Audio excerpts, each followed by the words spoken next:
میری اطلاع کے مطابق یہ فائنل راؤنڈ بھی بے نتیجہ اب تک ثابت ہوا ہے، لیکن کوشش پوری طرح سے کی جا رہی ہے کہ اس کو نتیجہ خیز بنایا جائے،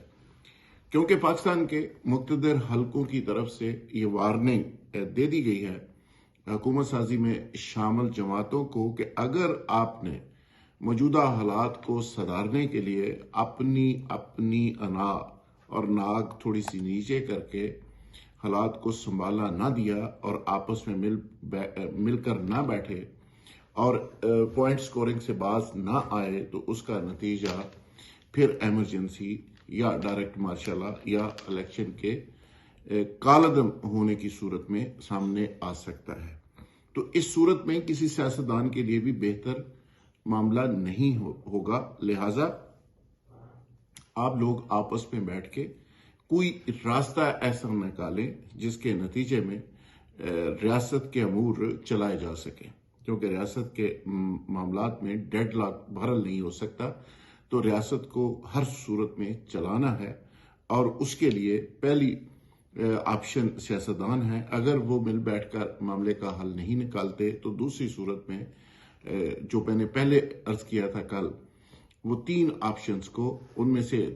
میں سے کوئی ایک آپشن اپلائی کی جائے گی۔ ایک اس میں ایمرجنسی کی آپشن ہے، ایک الیکشن کو کالعدم کرنے کی ہے، ایک ڈائریکٹ مارشل لا کی ہے۔ سپریم کورٹ سے اس حوالے سے کنسنٹ لینے کی کوشش کی جا رہی ہے۔ فائنلی یہ دعویٰ کیا جا رہا ہے کہ اس میں چیف جسٹس آف پاکستان بھی کہیں نہ کہیں آن بورڈ ہے۔ وہ سمجھتے ہیں کہ سیاستدانوں نے سارے نظام کو ایک طرح سے خراب کیا ہوا ہے، تو اس ملک کو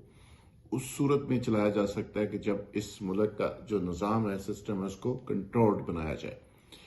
ایک آپشن یہ بھی ہے کہ ایک قومی حکومت تشکیل دی جائے جس کے راستے میں سب سے بڑی رکاوٹ عمران خان خود ہیں،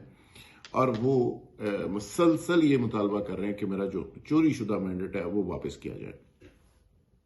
دو اہم ترین لوگ عمران خان کو ملے اور وہاں پہ جو باتیں سامنے رکھی گئیں وہ یہی تھی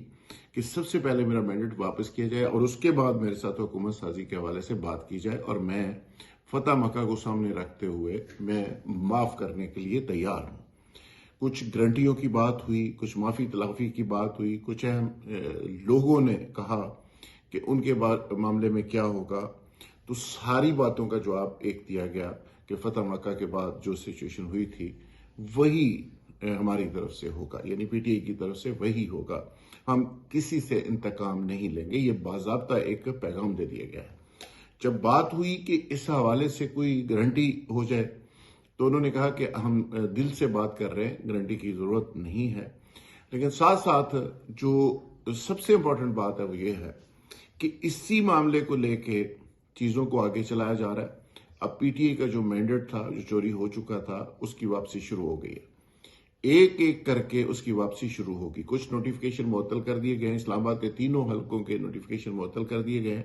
اسی طرح فارم 45 کی بیس کے اوپر بہت سے حلقے ایسے ہیں جہاں پہ ری کاؤنٹنگ، جہاں پہ دوبارہ سے اس کی انویسٹیگیشن، اس طرح کی آپشن لینے کے بعد ان کے نتائج ریورس ہوں گے، اور پی ٹی آئی کے زخموں کے اوپر کسی حد تک مرہم رکھنے کا بھی فیصلہ کیا گیا ہے۔ لیکن ایک خبر جو اس سے بھی زیادہ امپورٹنٹ ہے وہ یہ ہے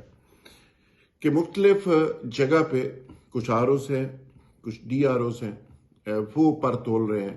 کہ جس طرح کمشنر راول پنڈی نے ایک دھماکہ کیا ہے، وہ بھی دھماکہ کرنے کے موڈ میں ہے۔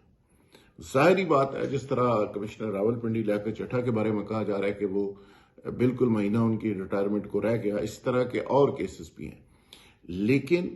وہ دعویٰ یہ کر رہے ہیں کہ وہ ریٹائرمنٹ کی وجہ سے نہیں، وہ ضمیر کے اوپر جو بوجھ ہے اس وجہ سے کر رہے ہیں، کیونکہ ان کا خیال ہے کہ وہ نارمل زندگی میں جب جائیں گے، ابھی تو بہت ساری جگہ کے اوپر بہت سارے لوگوں کے نام اس طرح یا تصویریں اس طرح کامن نہیں ہیں، لوگوں کے سامنے نہیں ہیں، لیکن جب وہ سامنے آئیں گی، جب چیزیں اور کھلیں گی، ان کی شکلیں، ان کے نام آئیں گے، تو پھر الٹیمیٹلی ان کے لیے سوسائٹی میں سروائیو کرنا بہت زیادہ مشکل ہو جائے گا۔ لہٰذا وہ خود سے رابطے کر رہے ہیں پی ٹی آئی کے لوگوں کے ساتھ۔ جس طرح لاہور کے اندر